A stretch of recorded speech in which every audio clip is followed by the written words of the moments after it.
First story, AITAH for forcing my fiancé into cutting off his late wife's family. The author of the post is listed in the description. I, 25F, am getting married to my fiancé, 29M, in May.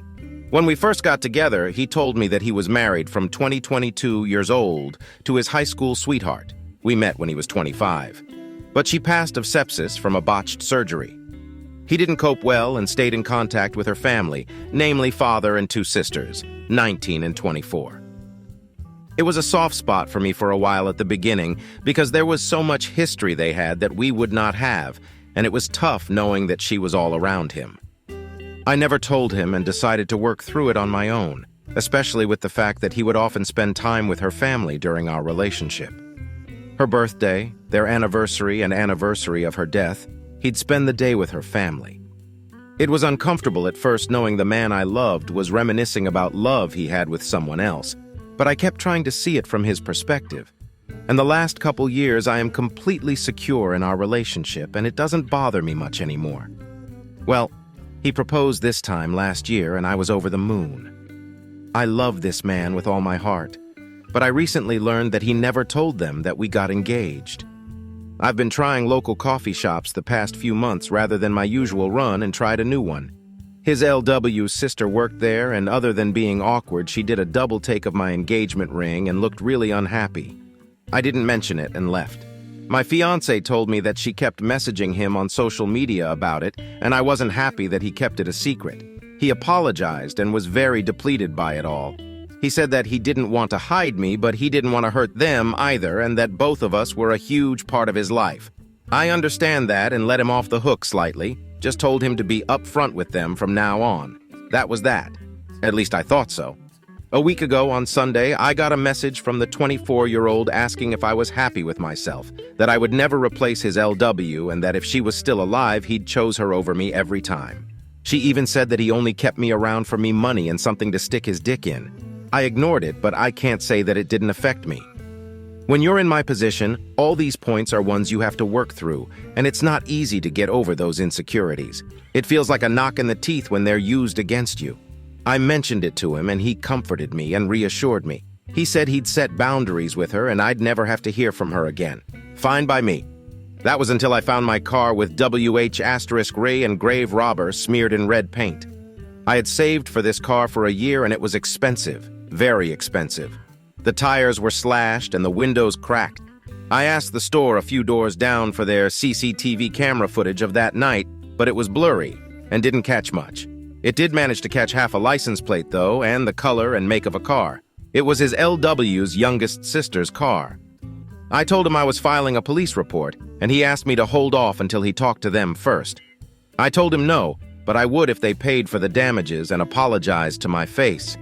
He set up the meeting for last night, and it didn't go well to say the least. Everyone was shouting. The sisters told me they, yes, both of them, had nothing to be sorry for, and that I should leave their family alone, including my fiancé and their family. He told them that it wasn't fair to him to be lonely forever and that he'd hoped they'd be supportive of him finding love again. They told him he was betraying LW and that he never loved her if he'd marry someone else. They didn't have a problem with him having a new GF because he'd realized she was the only one for him and get tired of me. Now that hadn't happened. They were putting their foot down. The youngest told him to tell me that they were right and that he'd never love anyone like LW. My fiancé broke down at the table. I picked him up and made us leave. I told them I'd be filing a report and suing for damages, and the next time they saw us would be in court. When we got back and calmed down, I gave him an ultimatum. Either he cuts contact, or we call of the wedding and go out separate ways. I wasn't going to live my life with this harassment and someday subject my children to their bullying. He said they would never bully a child, but I shot him down and said he didn't expect any of this either. He called their father, who was fairly chill about it all but still defending his daughters. They say I shouldn't control him and that I'm horrible for cutting them off. I don't know what to do. I can't live like this, and I don't think I should have to just because we're getting married. Comments. Commenter. NTA. I understand why he keeps in touch with them and views them as family, but if my family treated a partner this way, I'd go no contact until they could treat us both with respect. He may be dealing with some guilt about moving on, but if you can work through your hang-ups regarding this, so can he. Commenter. NTA. What they did is completely unacceptable, and I'm glad you're standing your ground and filing the police report. Look into a restraining order as well, since you must still have all the proof of the messages and such. As for your fiancé, I understand why he kept in touch with them, but he messed up big time by not telling them he's moved on and loves someone else. He's hid you from them, which is stupid, as what did he expect? He needs to grow a backbone and put them in their place. Mini update, 1 day later. Hey everyone, just a mini update to clear some things up before I have a discussion with my fiancé either later today or tomorrow about my ultimatum. I didn't sleep at all yesterday or the night before, for obvious reasons. There's a ding on my phone at least once an hour from them saying one thing or another. Mainly the 19-yo and I don't know what they've told people, but I've got a message from one of their uncles and grandparents calling me horrible stuff too. So obviously they've been spreading what's happened this week and twisting it. I haven't blocked them because I want to gain as much evidence as I can for the inevitable case. Regardless of any outcome with my fiancé, I will be suing and filing a criminal case for harassment and vandalism and looking for a restraining order. I just haven't had the mental fortitude to do so yet. I'm hoping my fiancé will help me. I haven't spoken to my fiancé since the argument at the table, other than to tell him they go or I do. It was my choice to give him a couple days' space to come to terms with everything, and I will contact him when I'm ready. All of this, from the first message till now, has been a week. It's a huge weight to contemplate leaving people you've known for 15 years and who you grew up with. He did set hard boundaries with the sister from the coffee shop, as I've seen the messages. He said, paraphrasing, "You have no right talking to OP at all if this is how you're going to behave. She doesn't deserve this, and you've gone too far. Why are you being like this?" And she responded with more name-calling and back and forth. He ended by saying not to message me again and to make sure everyone else does the same. I was happy with that. At this point, only one person in that family had an issue to my knowledge, so it was silly to have him cut all of them off. It may not be enough for some, but it was enough for me to feel safe and comfortable. For those saying he needs therapy and counseling, he's already getting it. He's been getting it since before we even started dating after an incident at work. I don't know about any of their family, though. The first time I had a conversation with any of them was that night. Some people are wondering what LW died of, and it was a botched weight loss surgery where she died of sepsis. People were wondering if he was somehow the reason behind the surgery, hence the family's insane reaction, but he was not in the slightest. He likes bigger women and wouldn't pressure something like that onto her, speaking from experience. I also want to clear up the not calling the police about the car thing. It was entirely my idea to not file charges in exchange for a face-to-face apology and damage payment. He only wanted me to wait so that he could talk to her to see if she regretted it, and then have her father pay the damages. At the time, we thought it was just the 19-yo that smashed up my car, not both daughters. Neither of us wanted to ruin her life. When I found out it was both of them, it was full steam ahead. Thank you all for your messages, and hopefully I'll have a positive update for you tomorrow. Edit. I chose for him to take this space apart. It's not him being indecisive. I said to take time and that I'd reach out so that his decision is thought out. It's for me. I don't want to be chosen only to be 3 kids down the line and stuck in a resentment-filled marriage. It's for me. Please understand that. Comments. Commenter. NTA, I am very sorry for what is happening to you, but I would also like you to analyze what would happen if the harassment stops, but he does not move away from his ex-wife's family. You already know how they feel about you. They are not going to stop telling him about it, poisoning his mind on every visit. Oop, that's a subject I will be broaching in our discussion. Moving house definitely, and moving away potentially. Commenter. You're only 25. There are many more and safer fish in the sea. Oop. But I want this fish, and until now, I could handle the drama this fish had. I've now reached a limit and set a standard that I'll be sticking to. Commenter. I wonder if one of the sisters wanted your fiancé for themselves, hence the extreme reactions. OOP. So many people have said so, and I honestly feel quite sick. Update, 1 day later. Well, what a wild morning I've had. My fiancé came over bright and early this morning, and I've never been so damn tired. You may want to take a seat because this will be long. Sorry in advance. First of all, I want to set the record straight here.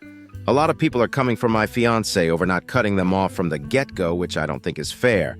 He's a very mild-mannered, calm, and calculating person, and that's who I always knew he was. Nothing has changed. If he had been Rocky Balboa and flipped the cafe table shouting obscenities, he would not have been the man I fell in love with. He did exactly what I expected him to do and exactly what I was comfortable with. You may be attracted to other things in men and expect other things, and that's awesome, but not me. Update. I text him saying I thought it was time to discuss this, and he was back at home not a half hour later. He'd been staying with a friend the couple nights we had no contact. We sat on our bed to talk because my back is sore from all the packing and I wasn't going to force myself to sit at the table. Before we even got to talking, he asked if we could cuddle for a minute. It definitely took some of the weight off, and we were able to talk like a couple and not awkward strangers because regardless of some people's beliefs, we do love each other, and it took me a very long time to feel confident in that fact. Before anyone calls me a doormat again, no, I was still sure I would stick to my ultimatum. The first thing I asked was if he felt he had enough time to make his decision, and he said he didn't need time. He was very shocked and bewildered at how so much could change in just a week, and how everything he knew was shook up that he couldn't think and went numb. He did apologize that he didn't take a more defensive stance at the cafe, and he doesn't want to make excuses for it. An explanation was that he genuinely didn't expect such a vitriolic response. He hid the engagement because he knew they weren't over LW's death and would be upset at the news. It wasn't like I would feel upset by them not knowing, which I wasn't really. He's known these girls since before they were in double digits, and he would never have thought them capable of it. It came so far out of left field that he froze. I asked him if there was any possibility that either of them had a thing for him, and he looked very confused and disturbed. I said how I've had people tell me it's not uncommon for siblings to do this after loss, and he thought on it. Turns out you were right. He said the 24-yo, about 8 months after LW's death, made a move and tried to kiss him. He immediately left and told her mother about it. Mother and father are divorced now, but weren't then. She was a minor at the time and messaged him saying she would be 18 soon, so it wasn't a big deal. Her mother made her see the school counselor and didn't allow her to be alone with him for a while. It was years ago, so he'd forgotten it even happened. He said he was sure that wasn't the case now because it had been so long, but I'm not so convinced. Not that it matters anymore. He opened up his Facebook and gave it to me to read. 24-yo had been messaging him, which he ignored. She ranged from telling him off to crying and saying how betrayed the family was to trying to manipulate him against me. He said he was sure that he needed to put them behind him and had been thinking it on and off since he proposed, but couldn't bring himself to do it. After this week, the fire was lit, and he knew what he had to do. It was all just abstract until suddenly it was very real. He asked me how I've been coping, and I told him. I felt like I'd done everything right, but somehow things turned out worse than if I'd been the jealous type and stopped their contact at the beginning. I tried to be understanding and put in so much effort to be secure in myself and our relationship, only for everything I worked on to be thrown in my face like I was a mistress that was cheating with him. He didn't blink the entire time and just listened. He said he should have been more observant and realized I was struggling with this so that he could help me, but I've always been the strong one. So he neglected to, and he'll do better. As I've said in a few comments now, his parents had him in their late 40s and are retired. He hates to involve them in negativity, but I was stunned when he said he's been talking to them about this since the first Facebook message. They were very understanding, but his father took a tough love approach. He said the best quote I think I've ever heard, "Get your act together before the jig is up." They offered to come stay for a while and help us move. I don't think that's necessary, but I really appreciated the thought. On the subject of moving, I made it clear that I would not be living in this house any longer than I had to, and he completely agreed. His parents offered to find us a place in their state if we wanted to have more of a support network, and I'm honestly considering it after all this. They're only a state away from my own family, so we'd be a lot better off. His job is remote, and I should be able to find work there easily enough. I've been in contact with a friend who's a mechanic, and they've quoted me between $1–2K for the damages, but that's an at cost estimate as a discount. A few people have said to get a real statement and to shop around. The real cost is between $4–5K, and that's just for the noticeable damage. My friend thinks they've done something to the engine, so thank God I couldn't drive it anywhere. He thinks I may be entitled to a replacement car altogether. If so, I will be sure to sue for it, and that's not going to be cheap. After all the emotional things were discussed, he mentioned when would I be comfortable enough to go to the police. I made clear he was okay with that or I'd go on my own. He said, the surest I've ever seen him, that this is what needed to be done and he wasn't going to let them continue. He'd done enough to try and shield them, but he wasn't going to let it come at my expense. I'm currently in the bath frothing in bath bombs, but we'll be going to the station as soon as I'm done. He's downstairs right now printing out the new quotes from the mechanics and the messages 24 Yo sent him over the past couple days so we can go prepared. People have said that nothing will come of it, and you may be right. But I have to try. Hoping my local police don't have anything better to do. It's a small town. To finish, I made a point of asking again if he would cut them off or I had to go. He didn't miss a beat and said that they're no longer going to be a part of his life, even if I decided to leave. He did ask for one last meeting to say goodbye to her parents and to put a close on that part of his life, and to explain to the girls that this is not my fault, but his decision after seeing how cruel they were capable of being. After that, we would block them on everything and move forward. I was completely fine with that. So, there we have it. Writing all this out and being able to talk to people about everything has been both helpful and a good distraction from the dumpster fire that was my life, and everything worked out as well as I could have hoped. We'll see how his meeting goes with them. I'm sure they won't be very happy about it, but that's not my problem. Thank you all, and I'll update after they've met up. Comments. Commenter. The 24-year-old was jealous that he didn't pick her and still stay in the family. Good for you, though. Commenter. I bet she's had a crush on him ever since her big sister introduced him to the family. Sisters can have weird competition dynamics when it comes to guys. Commenter. This is the best outcome I think we could hope for from this story. I am happy for you. In the end, I found this line to be every single thing that really mattered. He'd done enough to try and shield them, but he wasn't going to let it come at my expense. That is everything. Second story.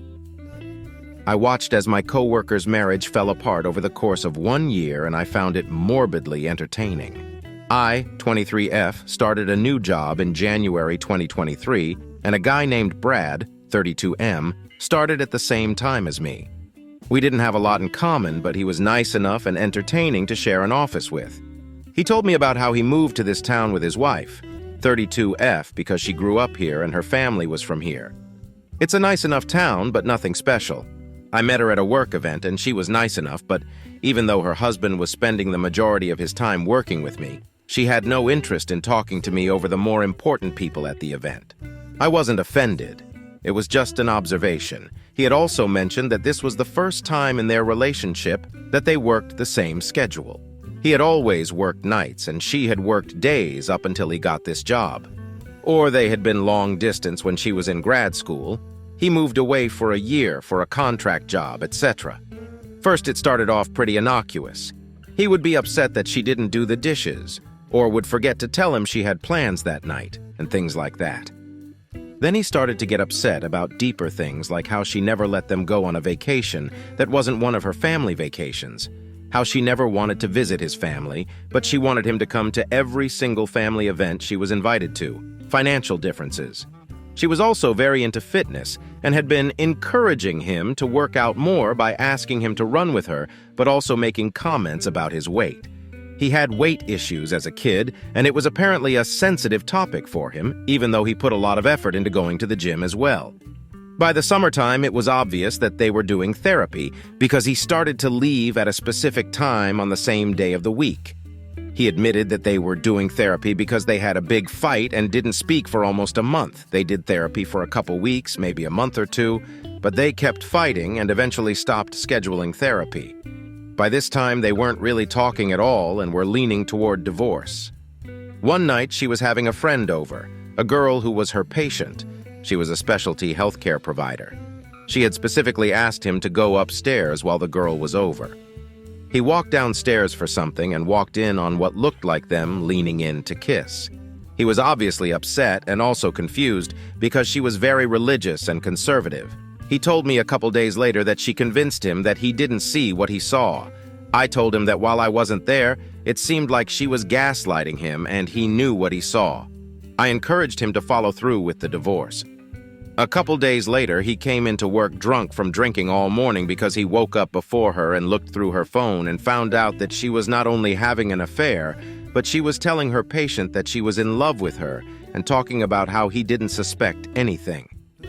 He began the divorce process and was able to move back to his hometown and get a new job. I just want to add that he did have a sense of humor about all of this. I am also only getting one side of the story, so this is in no way meant to vilify the wife. I'm just recounting the events.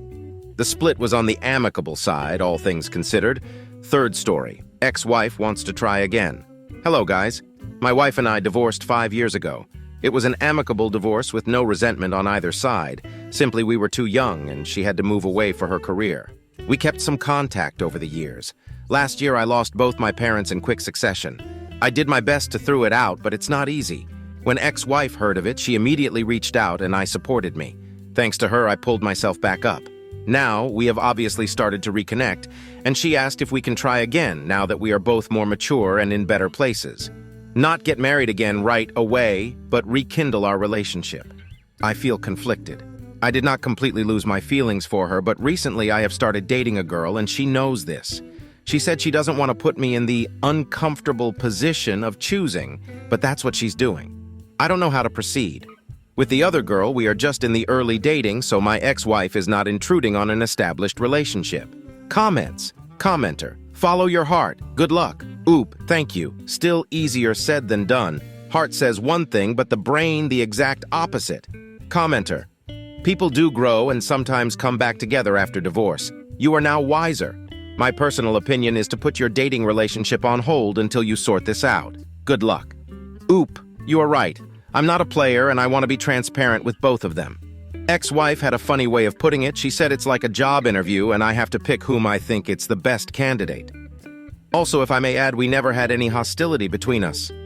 Some tension back then, but we never got hostile, and the divorce was quick and amicable. Right off the bat, I can say she did change in personality. She was curt and had a short temper. Now she's much more nuanced and laid back. Ex-wife asked me out on a date. 1 day later. My ex-wife and I divorced 5 years ago. Divorce was clean and amicable, so no hard feelings. She reconnected with me last year after my parents' death and recently asked if I can consider giving her another shot. Today, she told me she has been gotten tickets to the opera for next Saturday. I love opera and classical music, and invited me. She also proposed to have a dinner at the restaurant before the show. Does this mean she's serious about us? When she sprung the idea on me, I had already started casually dating another girl. She likewise sees other people. If she's really serious about us, I am thinking of breaking it off with the other girl. Comments. Commenter. I think you should talk to her about it. Sometimes all we need is a little time to grow and then we find each other again. Oop, I definitely will. We talked a bit, but talking some more won't hurt. Commenter. And why did she file? What has changed? Oop, she wanted to pursue a career abroad? Commenter. She tossed you aside for that? What a shit spouse. Oop.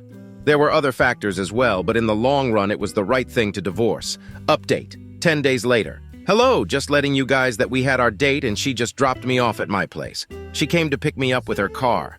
She was beautiful. I mean, she always is, but in her dress she was breathtaking. First we went to dinner, then to the opera. She insisted to pay for everything. I know she can afford it with her career, but she was adamant that since she asked me out, the tab was hers. I think she studied the whole thing in details to win me back. And honestly, she's already succeeding. We talked a bit in her car before she left me and we shared a small kiss. I do think she is damn serious about giving us a second chance. She even thanked me for accepting her asking me out, adding some details about our divorce. It wasn't due to cheating or anything traumatic. She was pursuing her career and we drifted away. She said she came to regret leaving me and not fighting for our marriage, especially after some really bad experiences she had with guys after me. I do think she is sincere and her motives are genuine. I am comfortable financially, but she's become way more wealthy than me, which is fine since she worked hard for her career. I don't have any resentment towards her leaving me. I had some at first, but being on my own helped me mature and experience new things and relationships. I did pop her the $1 million question. If I take her back, Could she still leave me out of the blue? She replied she learned to never make the same mistake twice. I feel fuzzy, hopeful maybe, and my head won't stop spinning. Comments. Commenter. I sincerely hope this works out with flying colors for both of you. Oop. Thank you. One thing I forgot, regarding the girl I was dating before ex-wife and I reconnected. She knew about this, and although both her and ex-wife said that for now, I don't have to be exclusive, I am going to talk with her and end things. We just casually dated, so I don't think she'll be heartbroken. She was seeing other guys too. But I'm not player and I don't want to lead her on, especially if things progress with ex-wife. Commenter. Agreed. If you want to make things work with the ex-wife, it has to be just you and her. Up. That's what I think. She said she's not asking me to be exclusive right away, but I think that having another girl on the back burner is not right. Commenter. Wish you the best. I respect that you both were mature regarding the divorce, and your question regarding her not leaving you again is valid. Just make sure you are willing to trust her. Otherwise, it will be a fruitless effort. Oop. You're right. I am willing to trust her. If she keeps up what she's doing, I have no reason to doubt her. I'm a bit guarded, but she understands. It's not like we have to jump straight into another marriage. We can take things slowly and see where it takes us. How do you like these stories? Write your opinion in the comments. Let's get 1,000 subscribers on this channel. Love you.